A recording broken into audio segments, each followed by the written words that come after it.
Hi students, welcome to economy Venkateswara online classes. మీకు already చెప్పాను నేను పార్ట్ 1లో భాగంగా మీకు రివిజన్ చేస్తున్నా. ఓకేనా, ఒక 1 అవర్ నాకు కేటాయించండి అని చెప్పినాను. ఓకేనా, మొత్తం ఇండియన్ ఎకానమీ మొత్తం కూడా బేసిక్స్ అన్ని కూడా మీకు నేర్పించేస్తా. ఓకేనా, రైట్. ఇప్పుడు నీతి ఆయోగ్ గురించి చెప్తానని చెప్పి లాస్ట్ క్లాస్లో చెప్పాను. ఇప్పుడు పార్ట్ 2లో భాగంగా ఫస్ట్ టాపిక్ వచ్చేసి నీతి ఆయోగ్. మీకు అందరికీ కూడా తెలిసినదే నీతి ఆయోగ్. నీతి ఆయోగ్ నీతి ఆయోగ్ని 2015 జనవరి 1వ తారీఖున ఏర్పాటు చేయబడింది. ప్రణాళికల సంఘ స్థానంలో వచ్చింది. అయితే దీని హెడ్ క్వార్టర్స్ ఎక్కడ అంటే న్యూఢిల్లీలో ఉంది. ఓకేనా, నీతి ఆయోగ్ యొక్క ముఖ్య ఉద్దేశం ఏంటంటే థింక్ ట్యాంక్ గా వ్యవహరిస్తుంది. థింక్ ట్యాంక్ అంటే ఏంటంటే ఒక ఆలోచించి సలహాలు ఇస్తుంది అనమాట. ఓకేనా, ఆలోచించి సలహాలు ఇస్తుంది. కాబట్టి నీతి ఆయోగ్ అనేది ఒక సలహాపూర్వకమైనది మాత్రమే. ఇది ఒక రాజ్యాంగబద్ధమైన సంస్థ, చట్టబద్ధమైన సంస్థ అంటే ఇది రాజ్యాంగబద్ధమైన సంస్థ కాదు, ఇది చట్టబద్ధమైన సంస్థ కాదు. కేంద్ర క్యాబినెట్ ఒక తీర్మానం ద్వారా ఏర్పాటు చేయబడినటువంటి ఒక సంస్థ నీతి ఆయోగ్. నీతి ఆయోగ్ అంటే national institution transforming India, national institution for transforming India. అదేవిధంగా నీతి ఆయోగ్ కి చైర్మన్ గా ఎవరు ఉంటాడంటే ప్రధానమంత్రిగా ఉంటాడు. నీతి ఆయోగ్ ప్రస్తుత వైస్ చైర్మన్ ఎవరు అంటే అశోక్ కుమార్ లాహిరి గారు. ఇతను వెస్ట్ బెంగాల్ రాష్ట్రానికి చెందినటువంటి వ్యక్తి. ఈయన అశోక్ కుమార్ లాహిరి గారు రీసెంట్ గా పరమేశ్వర్ అయ్యర్ అనే ఒక వ్యక్తి స్థానంలో ఈయన రావడం అనేది జరిగింది. అదేవిధంగా నీతి ఆయోగ్ సిఇఓ ఎవరు అంటే నిధి చిబ్బర్. అదేవిధంగా నీతి ఆయోగ్ ఫుల్ టైం మెంబర్స్. నీతి ఆయోగ్ ఫుల్ టైం మెంబర్స్ ఎవరు అంటే చూడండి ఇక్కడ రాజు గౌబా అనే ఒక వ్యక్తి ఆల్రెడీ ఉన్నాడు మిత్రుల, గతంలోనే ఉన్నాడు, నూతనంగా కూడా వచ్చాడు. ఓకేనా, రాజు గౌబా. రెండవ వ్యక్తి వచ్చేసి అభయ్ కరంబీకర్. మూడవ వ్యక్తి వచ్చేసి కేవి రాజు. అదే విధంగా నాలుగో వ్యక్తి వచ్చేసి ఎం శ్రీనివాస్. అదే విధంగా ఐదో వ్యక్తి వచ్చేసి గోవర్ధన్ దాస్. ఆరో వ్యక్తి వచ్చేసి సుబ్రమణియం. అదే విధంగా ఏడో వ్యక్తి వచ్చేసి జోరం అనియా. ఈ జోరం అనియా అనే ఆమె ఏ రాష్ట్రం అంటే అరుణాచల్ ప్రదేశ్ రాష్ట్రం. కాబట్టి ఇక్కడ చూడండి, అరుణాచల్ ప్రదేశ్ రాష్ట్రం నుండి నార్త్ ఈస్టర్న్ స్టేట్ నుండి మొట్టమొదటిసారిగా ఫుల్ టైం మెంబర్స్ గా నియామకమైన వ్యక్తి ఎవరంటే జోరం అనియా. ఓకేనా, రైట్. ఇది మనకి ఉన్నటువంటి నీతి ఆయోగ్ బుక్ ఫుల్ ఇన్ఫర్మేషన్. ఓకేనా, నెక్స్ట్ హరిత విప్లవం. మన భారతదేశంలో మొట్టమొదటిసారిగా హరిత విప్లవాన్ని ప్రారంభించబడినటువంటి సంవత్సరం ఏదంటే 1960 దశకం తీసుకోవడం అనేది జరిగింది. ప్రపంచవ్యాప్తంగా హరిత విప్లవం యొక్క పితామహుడు ఎవరు అంటే నార్మన్ బోర్లాగ్ అనే ఒక వ్యక్తి ప్రపంచ హరిత విప్లవ పితామహుడు. అదేవిధంగా మన భారతదేశంలో హరిత విప్లవ పితామహుడు ఎంఎస్ స్వామినాథన్.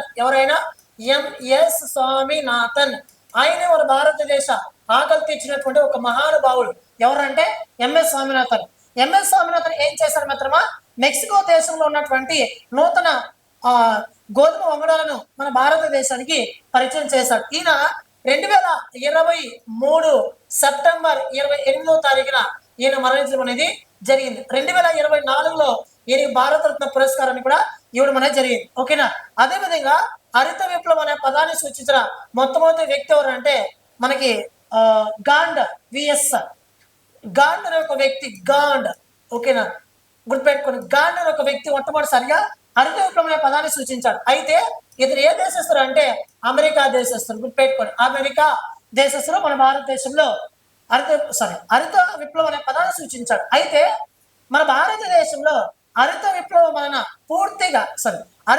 వలన అత్యధిక దిగుబడిని ఇచ్చేది అంటే మన గోధుమలు. ఓకేనా, గుర్తుపెట్టుకోండి, గోధుమలు అత్యధిక దిగుబడిని ఇచ్చేటటువంటి గోధుమ వంగడాలను మన భారతదేశం తీసుకొచ్చిన వ్యక్తి ఎవరంటే మనకి గుర్తుపెట్టుకోవాల్సిన అంశం ఎవరంటే ఎంఎస్ స్వామినాథన్ గారు. ఓకేనా, నెక్స్ట్ ఇక చూస్తే మొదటి జాతీయ వ్యవసాయ విధానాన్ని మన భారతదేశం ఏ సంవత్సరం తీసుకొచ్చారంటే 1993లో తీసుకోవడం అనేది జరిగింది. మన భారతదేశంలో వ్యవసాయాన్ని మరింత అభివృద్ధి చేయడం కోసం మన భారతదేశం వ్యవసాయాన్ని మరింత త్వరితగతిన ఆర్థిక అభివృద్ధికి నోచుకోవడం కోసం ప్రత్యేకమైన చొరవ చూపుతున్నటువంటి ఒక విధానం ప్రీవియస్ పేపర్ ఈ బిట్ ఉంది కాబట్టి నేను ఇక్కడ యాడ్ చేస్తాను. నెక్స్ట్ నాబార్డ్. నాబార్డ్ నాబార్డ్ మిత్రమా, నాబార్డ్ కాదు, ఓకేనా, నాబార్డ్. ఇప్పుడు మీకు ఇక్కడ సింపుల్ గా చెప్తా చూడండి. అసలు మీరు మళ్ళీ మీరు మళ్ళీ నాబార్డ్ అంటే మీరు ఎక్కడ నేర్చుకోవాల్సిన అవసరం లేదు, ఏ బుక్ లో కూడా నేర్చుకోవాల్సిన అవసరం లేదు. నేను ఇక్కడ చెప్తా, జాగ్రత్త వినండి. నాబార్డ్ ARDC తర్వాత నాబార్డ్ తర్వాత కోఆపరేటివ్ బ్యాంక్ తర్వాత DCCB తర్వాత ట్యాక్స్. ఇది గుర్తుపెట్టుకోండి, ఇది ప్రాసెస్. ARDC తర్వాత వచ్చిందే నాబార్డ్. నాబార్డ్ కింద పనిచేసేది కోఆపరేటివ్ బ్యాంక్, దీని కింద పనిచేసేది DCCB, దీని కింద పనిచేసేది ట్యాక్స్. ఓకేనా. మన భారతదేశానికి స్వతంత్రం వచ్చిన తర్వాత వ్యవసాయానికి రుణం ఇచ్చేవాళ్ళు కాదు, వ్యవసాయానికి రుణం ఇచ్చేవాళ్ళు కాదు. భారతదేశంలో స్వతంత్రం వచ్చిన తర్వాత వ్యవసాయ రంగానికి రుణాలు ఇచ్చేవాళ్ళు కాదు. స్వాతంత్రం వచ్చినటువంటి కొత్తలో భారతదేశంలో అత్యధిక జీడిపి వ్యవసాయ రంగం నుంచి వచ్చేది, నేడు అత్యధిక జీడిపి సేవా రంగం నుంచి వస్తుంది. అయినా కూడా మన భారతదేశం ఇప్పటికి కూడా సగం కంటే ఎక్కువ మంది జనాభా వ్యవసాయం పైన ఆధారపడి జీవిస్తున్నారు. ఇదొకటి. రెండవది ఏంటంటే భారతదేశంలో మొట్టమొదటిసారిగా వ్యవసాయ రంగానికి రుణాలు ఇస్తేనే దేశం ఆర్థిక అభివృద్ధి వైపు చూపుతుంది అని చెప్పి అనేక మంది ఆర్థికవేత్తలు ప్రభుత్వానికి సూచిస్తే ప్రభుత్వం మొట్టమొదటిసారిగా 1963లో ARDCని ఏర్పాటు చేశారు. ఓకేనా.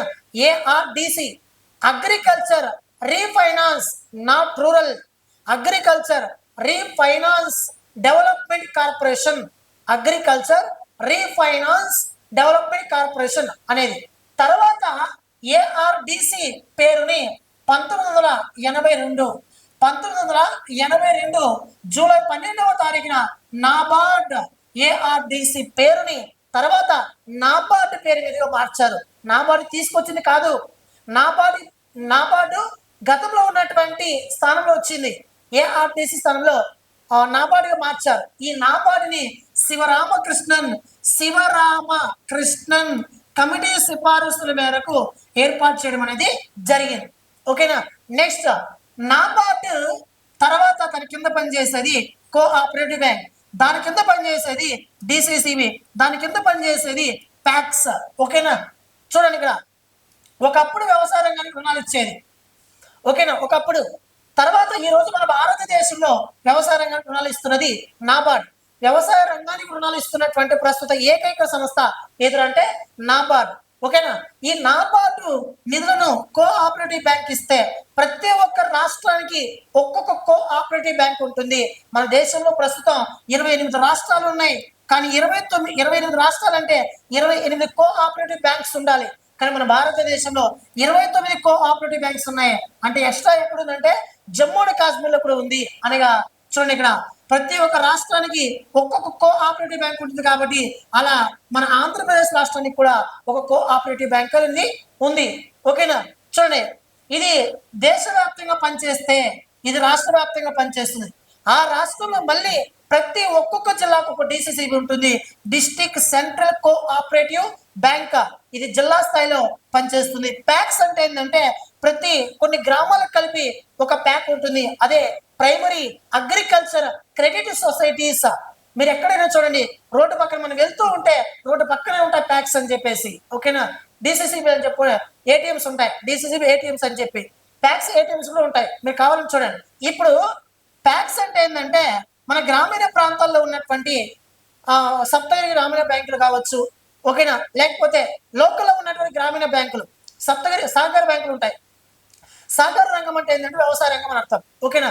వ్యవసాయ రంగం, ఓకేనా, కుటీర పరిశ్రమలు, వ్యవసాయ రంగము, ఇటువంటివన్నీ కూడా మన సహకార రంగాలు అంటాం. కాబట్టి ఈ సహకార రంగానికి రుణాలు ఇవ్వడం కోసం మన గ్రామీణ స్థాయిలో సహకార బ్యాంకులు పనిచేస్తుంటాయి. ఆ సహకార బ్యాంకులకు వెళ్ళి ఫార్మర్ రైతు అనే వ్యక్తి తన పట్టాదార పాస్ పుస్తకాన్ని తీసుకుని ఈ ప్యాక్స్ వెళ్ళి అంటే సహకార బ్యాంకులకు వెళ్ళి అప్లై చేస్తే అది మళ్ళీ డిసిసిబికి వెళ్తుంది, మళ్ళీ కోఆపరేటివ్ బ్యాంక్ వెళ్తుంది, మళ్ళీ నాబార్డుకి వెళ్తుంది. అయితే ఆ రైతుకి ఎంత రుణం ఇవ్వచ్చు అని చెప్పి నాబార్డు ఇండైరెక్ట్ గా ఆ రైతు యొక్క రుణాన్ని శాంక్షన్ చేస్తే ఆ రుణం మళ్ళీ నాబార్డు నుంచి కోఆపరేటివ్ బ్యాంక్ వస్తుంది, అక్కడి నుంచి డిసిసిబికి వస్తుంది, అక్కడి నుంచి ప్యాక్స్కి వస్తుంది, ప్యాక్లోకి వెళ్ళి తీసుకోవాలా రైతు. ఇది రైతుకు రుణం వచ్చేటటువంటి ప్రాసెస్ ప్లస్ నాబార్డ్ యొక్క ముఖ్య ఇన్ఫర్మేషన్. ఓకేనా. అయితే నాబార్డ్ అనేది ఒక రీఫైనాన్స్ సంస్థ, అంటున్నా. ఎందుకు రానేసి అంటే భారతదేశంలో రీఫైనాన్స్ సంస్థ అంటే ఏంటంటే ఏ సంస్థ అయితే రుణాన్ని జారీ చేస్తుందో ఆ సంస్థకి ఏ సంస్థ అయితే రుణం ఇస్తుందో ఆ సంస్థ ఈ సంస్థకి రీఫైనాన్స్ సంస్థ అవుతుంది. ఉదాహరణకి ఆంధ్రప్రదేశ్ కోఆపరేటివ్ బ్యాంక్ ఉంది. ఇది రైతులకు రుణాన్ని జారీ చేస్తుంది. దీనికి రుణం ఇచ్చేది ఎవరు? నాబార్డ్. కాబట్టి ఆంధ్రప్రదేశ్ కోఆపరేటివ్ బ్యాంక్ కి రీఫైనాన్స్ బ్యాంక్ ఎదురంటే నాబార్డ్ అని చెప్పాలి. ఓకేనా.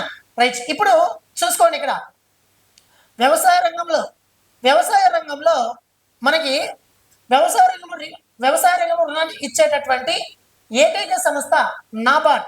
అనగా వ్యవసాయ రంగంలో రీఫైనాన్స్ సంస్థ అంటే నాబార్డ్ ఆన్సర్ పెట్టాలి.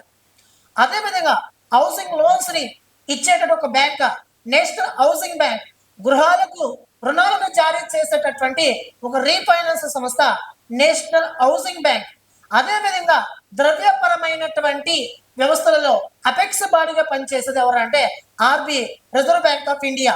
అదేవిధంగా చిన్న తరహా పరిశ్రమలకి ఎంఎస్ఎంఈ సంస్థలకు రుణాలను జారీ చేసేటటువంటి అపెక్స్ బాడీ ఏదంటే ముద్రా బ్యాంక్.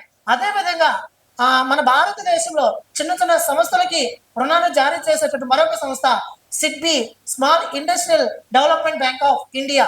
మన భారతదేశంలో పారిశ్రామిక రంగానికి రుణాలను జారీ చేసే సంస్థ ఒకటి IDFC bank, industrial development bank of India, IDBI అన్నమాట. ఓకేనా. ఇది నాబార్డుకి సంబంధించినటువంటి ఇన్ఫర్మేషన్. నెక్స్ట్ మిత్రమా, ప్రస్తుతం నాబార్డు యొక్క హెడ్ క్వార్టర్స్ వచ్చి ముంబైలో ఉంది. నాబార్డు హెడ్ క్వార్టర్స్ ముంబైలో ఉంది. నాబార్డు ప్రస్తుత చైర్మన్ షాజీ కేవి అనే అతను ప్రస్తుతం పనిచేస్తూ ఉన్నాడు. ఓకేనా. నెక్స్ట్ చూడండి, ఇక్కడ మొదటి పారిశ్రామిక తీర్మానం ఎన్నోసార్లు పెట్టి అడిగినాడు. మొదటి పారిశ్రామిక తీర్మానాన్ని 1948 ఏప్రిల్ 6న తీసుకోవడం అనేది జరిగింది. మొదటి పారిశ్రామిక తీర్మానం ఏం చెప్పిందంటే మిశ్రమ ఆర్థిక వ్యవస్థకి ఎక్కువ ప్రాధాన్యత ఇవ్వాలని చెప్పింది. మొత్తం డేట్ గుర్తుపెట్టుకోండి. మొదటి పారిశ్రామిక తీర్మానాన్ని 1948 ఏప్రిల్ 6న తీసుకొచ్చారు. రెండవ పారిశ్రామిక తీర్మానాన్ని 1956లో తీసుకురావడం అనేది జరిగింది. ఇవి మన భారతదేశంలో ప్రత్యేకమైన చొరవ చూపినటువంటి పారిశ్రామిక తీర్మానాలు. అదేవిధంగా భారతదేశంలో 1990లో నూతన పారిశ్రామిక విధానాన్ని తీసుకురావడం అనేది జరిగింది. దీనివల్ల మన భారతదేశ ఆర్థిక వ్యవస్థ ముఖచిత్రం అనేది కొద్దిగా మారిందనమాట. కాబట్టి ఇది ఈ డేట్ పెట్టుకోండి. Next monopolies and restrictive trade practices. Monopolies and restrictive trade practices MRTP చట్టం అంటాం. ఈ ఎంఆర్టిపి చట్టాన్ని 1969లో తీసుకొచ్చారు. ఎందుకు తీసుకొచ్చారంటే పరిశ్రమలను ఎవరైతే స్థాపిస్తారో భారతదేశంలో పరిశ్రమలు ఎవరైతే స్థాపిస్తారో వాళ్ళకి ఆ టైంలో లైసెన్స్ ని ప్రభుత్వం జారీ చేస్తుంది. ఓకేనా. లైసెన్స్ ని ప్రభుత్వం జారీ చేస్తుంది. అయితే పారిశ్రామిక లైసెన్స్ ని జారీ చేసేటప్పుడు ఏమైనా లోపాలు ఉంటే వాటిని సరిదిద్దడం కోసం మోనోపాలీస్ అండ్ రిస్ట్రిక్టివ్ ట్రేడ్ ప్రాక్టీసెస్ అనే ఒక చట్టాన్ని 1916లో తీసుకోవడం అనేది జరిగింది. దీనిని దత్ కమిటీ సిఫారసుల మేరకు తీసుకొచ్చారు. తర్వాత 2002లో ఎంఆర్టిపి చట్టం స్థానంలో కాంపిటీషన్ యాక్ట్ తీసుకోవడం అనేది జరిగింది. పోటీ తత్వం అనే చట్టాన్ని తీసుకోవడం అనేది జరిగింది. మన భారతదేశంలో ఒకప్పుడు పారిశ్రామిక రంగ లైసెన్స్ కోసం ఆ విధానాలను రూపకల్పన చేయడం కోసం దాంట్లో ఉన్నటువంటి లోపాలను సరిదిద్దడం కోసం ఎంఆర్టిపి చట్టం ఒకప్పట్లో పనిచేస్తే ఇప్పుడు పోటీ చట్టాన్ని 2002లో తీసుకొచ్చారు. ఇదేం చేస్తుందంటే పరిశ్రమల మధ్య పోటీ తత్వాన్ని మరింత పెంచే ప్రయత్నం చేస్తుంది. ఓకేనా. Next foreign exchange regulation act FERA అంటాం. FERA FERA foreign exchange regulation act 1973, అదేవిధంగా 1999. ఈ రెండు గుర్తుపెట్టుకోండి. విదేశీ మారక చట్టం, విదేశీ మారక చట్టం, ఓకేనా. ఫారిన్ రిజర్వ్స్ యాక్ట్, విదేశీ మారక చట్టంలోని లేదా విదేశీ మారక చట్టాన్ని మరింత సమర్థవంతంగా అమలు చేయడం కోసం 1973లో ఫారిన్ ఎక్స్చేంజ్ రెగ్యులేషన్ యాక్ట్ ని తీసుకోవడం అనేది జరిగింది. నెక్స్ట్ ఈ ఫెరా యాక్ట్ ని ఫెరా అంటాం. ఈ ఫెరా యాక్ట్ ని తర్వాత ఫెమాగా మార్చారు. అంటే అర్థం ఏంటంటే ఫారిన్ ఎక్స్చేంజ్ మేనేజ్మెంట్ యాక్ట్ గా మార్చడం అనేది జరిగింది. ఇదేమో 1973, ఇదేమో 1999. నెక్స్ట్ భారతదేశం మొదటి భారతీయ వస్త్ర పరిశ్రమని 1818లో పశ్చిమ బెంగాల్లో పోర్ట్ గ్లాస్టర్ అనే ఒక ప్రాంతంలో స్థాపించడం అనేది జరిగింది. నెక్స్ట్ భారతదేశంలో అతి పురాతనమైన పరిశ్రమ ఏంటంటే చేనేత పరిశ్రమ. నెక్స్ట్ ఎగ్జిమ్ బ్యాంక్ మొన్న రీసెంట్గా 2024లోనేమో ఎస్ఏ ప్రిలిమ్స్లో అడిగాడు.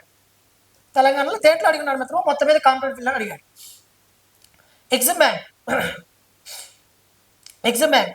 పేరు ఉంది మిత్రమా, ఎగ్జిమ్ బ్యాంక్. ఓకేనా, ఎగ్జిమ్ బ్యాంక్. ఎగ్జిమ్ బ్యాంక్ అంటే ఏంటంటే ఈఎక్స్ అంటే ఎక్స్పోర్ట్స్, ఐఎం అంటే ఇంపోర్ట్స్, బిఏఎన్ అంటే బ్యాంక్.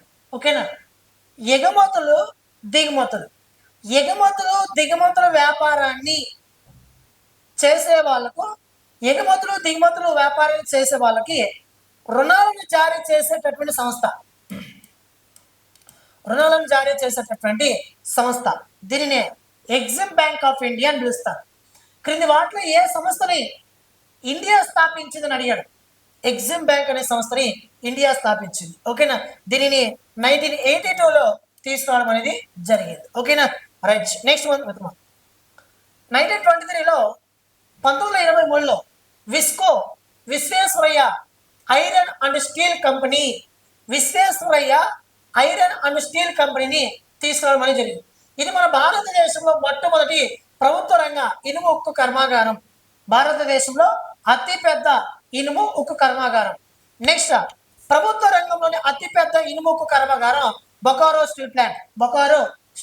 గుర్తుపెట్టుకోండి, భారతదేశంలో మొట్టమొదటి ప్రభుత్వ రంగంలో కర్మాగారం అడిగితేనేమో ఇది మన విస్కో ఆన్సర్ పెట్టాలి. 1923లో ఏర్పాటైంది. ఈ బొకారో అనేది ప్రభుత్వ రంగంలో అతిపెద్ద ఉక్కు కర్మాగారం. ప్రైవేట్ రంగంలో అతిపెద్ద ఉక్కు కర్మాగారం వచ్చేసి టిస్కో. ఓకేనా, టిస్కో. నెక్స్ట్ ప్రభుత్వం మరియు ప్రైవేట్ రంగంలో కలిపి చూస్తే అతిపెద్దది వచ్చేసి బొకారో. అంటే ప్రభుత్వ రంగంలోనూ పెద్దదే, ప్రభుత్వం మరియు ప్రైవేట్ రంగం రెండు కలిపి చూస్తే మన బొకారో పెద్దదిగా ఉంది. నెక్స్ట్ అత్యంత నాణ్యమైనటువంటి ఇనుము ఉక్కుని తయారు చేసే సంస్థ ఏదంటే విశాఖ స్టీల్ ప్లాంట్. ఈ విశాఖ స్టీల్ ప్లాంట్ అనేది మన భారతదేశంలో తీర ప్రాంతం వెంబడి ఏర్పాటు చేయబడ్డ మొట్టమొదటి స్టీల్ ప్లాంట్. ఓకేనా. నెక్స్ట్ చూస్తే అధిక శక్తివంతమైన ద్రవ్యంని ఏం పిలుస్తామంటే ప్రైమరీ మనీ అని పిలుస్తాం. దీనినే బేస్ మనీ అని పిలుస్తాం. దీనినే రిజర్వ్ మనీ అని పిలుస్తాం.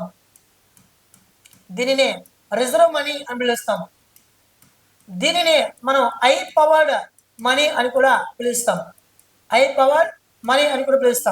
దీనికి ఒక ఫార్ములా చెప్తా చూడండి. ద్రవ్యం ఎప్పటికీ మర్చిపోదు. ఇది అధిక శక్తివంతమైన ద్రవ్యం అంటే ఏంటంటే ప్రజల వద్ద గల కరెన్సీ. రెండవది వచ్చేసి ఆర్బీఐ దగ్గర ఉన్నటువంటి ఇతర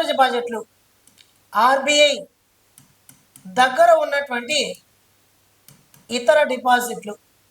ఓకేనా. నెక్స్ట్ అదేవిధంగా మనకి బ్యాంకుల వద్ద ఉన్నటువంటి నగదు నిల్వలు. ఇప్పుడు దీనిని ఇంగ్లీష్లో రాద్దాం. కరెన్సీ విత్ పబ్లిక్, ప్రజల వద్ద కరెన్సీ. ఓకేనా. అదర్ డిపాజిట్స్ ఎట్ ఆర్బీఐ దగ్గర అదర్ డిపాజిట్స్.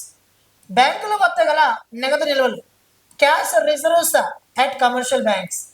ఇది ఇప్పుడు హై పవర్ మనీ అంటే కరెన్సీ విత్ పబ్లిక్ ప్లస్ ఓకేనా అదర్ డిపాజిట్స్ ఎట్ ఆర్బిఐ, అదేవిధంగా current cash reserves at commercial banks. ఇది దాని ఫార్ములా, లైఫ్లో మర్చిపోవద్దు.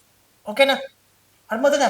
Next banking. ఇక బ్యాంకింగ్ అంటే 1935లో 1935 ఏప్రిల్ 1వ తారీఖున మనకి ఏమంటే ఏర్పడేది 1935 ఏప్రిల్ 1న ఆర్బీఐ ఏర్పడైంది.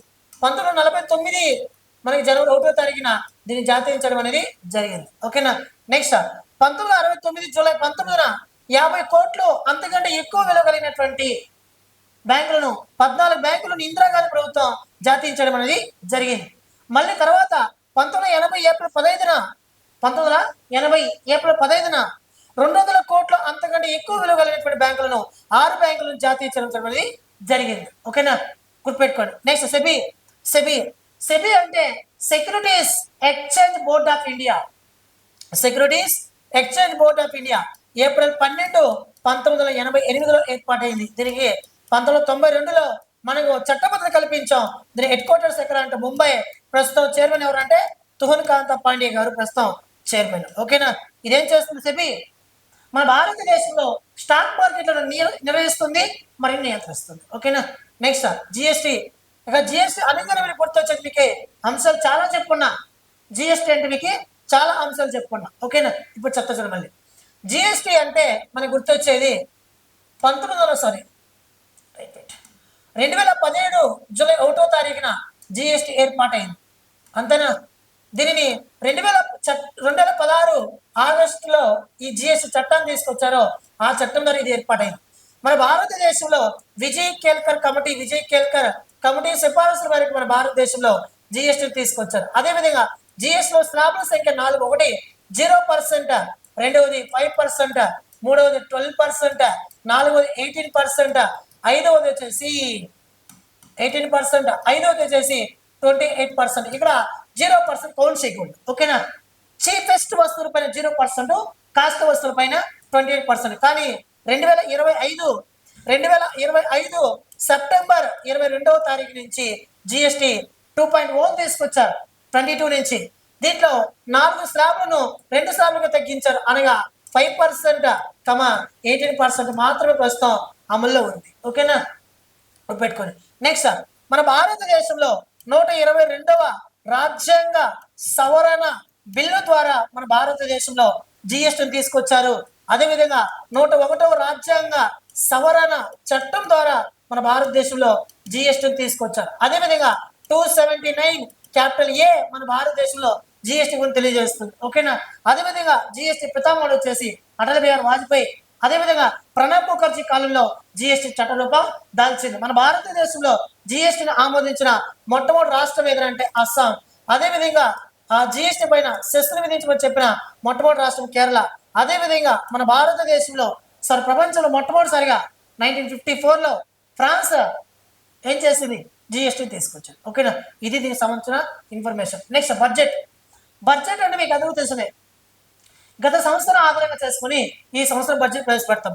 2017 జనవరి 1వ తారీఖు నుంచి 2017 ఫిబ్రవరి 1వ తారీఖు నుంచి మన భారతదేశంలో బడ్జెట్ ప్రవేశపెడుతూ వస్తున్నారు. ఫిబ్రవరి 1వ తారీఖున బడ్జెట్ ప్రవేశపెట్టే విధానాన్ని 2017లో మొట్టమొదటిసారిగా అమలు చేశారు. అంతకుముందు ఫిబ్రవరి 28న బడ్జెట్ ప్రవేశపెట్టేవారు.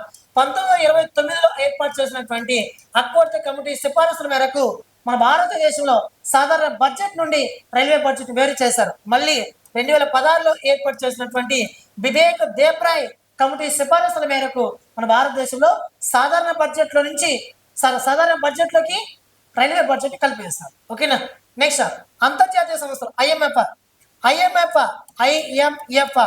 ఈ ఐఎంఎఫ్ మరియు ఐబిఆర్డి ఈ రెండింటిని మనం బ్రెటన్ హుడ్స్ గా పిలుస్తాం.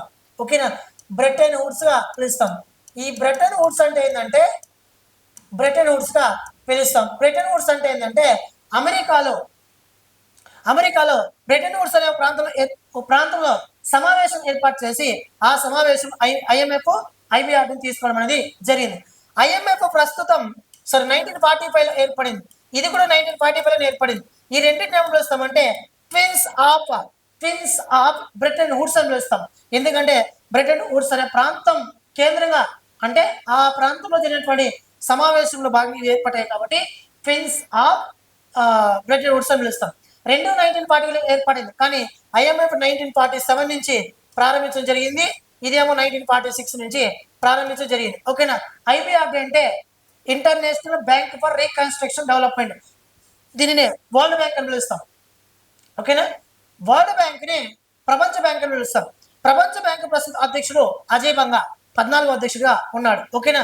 అదేవిధంగా IMF ప్రస్తుతం డైరెక్టర్ జనరల్ గా క్రిస్టియానో జార్జియోవా అనే ఒక వ్యక్తి ఉన్నాడు. ఓకేనా. నెక్స్ట్ ఘాట్ అని ఒకటి చెప్పి ఒకటి ఉంటుంది. ఘాట్ అంటే ఏంటంటే general agreement on tariff and trade. ఓకేనా. దీన్ని 1948లో ఏర్పాటు చేశారు. దీని స్థానంలోని తర్వాత మళ్ళీ WTO తీసుకొచ్చారు, వరల్డ్ ట్రేడ్ ఆర్గనైజేషన్. దీన్ని ఎప్పుడు తీసుకొచ్చారంటే 1995 జనవరి 1వ తారీఖున అమలుకి తీసుకోవడం అనేది జరిగింది. ఓకేనా. International trade of watch dog. ఓకేనా. అంతర్జాతీయ వాణిజ్యానికి కాపలాదారుల యొక్క కుక్కగా పనిచేస్తుంది WTO, వరల్డ్ ట్రేడ్ ఆర్గనైజేషన్. ఇది మనకి ఇండియన్ ఎకానమీలో ఉన్నటువంటి ఒక 1 అవర్లో ఇంపార్టెంట్వి గత సంవత్సరంలో అయినటువంటి పేపర్ ప్రామాణికంగా తీసుకొని సోది లేకుండా ఎక్కువ లేకుండా ఉన్నటువంటి తక్కువ సమయంలో మీకు రివిజన్ అయ్యే విధంగా తీసుకొచ్చాను. ఓకేనా. థ్యాంక్ యూ మిత్రమా, థ్యాంక్ యూ సో మచ్. మీరు ఇప్పుడు నేను చెప్పిన దానికి మీ కష్టం సార్, నా కష్టంగా మీ దగ్గర నుంచి ఆశించేది ఏంటంటే మన ఛానల్ సబ్స్క్రైబ్ చేసుకోండి, లైక్ చేయండి, షేర్ చేయండి. ఓకేనా. ఇంతమంది సర్వీస్ ఉపయోగించుకుంటున్నారు, కానీ కొంతమంది లైక్ చేస్తున్నారు. లైక్ చేస్తే ఏమొస్తుంది, ఆయనకి ఎందుకు ఇవ్వాలా లైక్లు? ఏం లేదు మిత్రమా, మీ లైక్ చేయడం వలన నా వీడియో 10 మందికి షేర్ అవుతుంది, 10 మంది యాప్ డౌన్లోడ్ పెరుగుతారు, తద్వారా నాకు కూడా ₹1 అనేది వస్తుంది. ఓకేనా. సరే మిత్రమా, థ్యాంక్ యూ మిత్రమా, థ్యాంక్ యూ సో మచ్. మన యాప్ పేరు ఎకానమీ వెంకటేశ్వర యాప్, డౌన్లోడ్ చేసుకోండి. థ్యాంక్ యూ మిత్రమా, థ్యాంక్ యూ సో మచ్.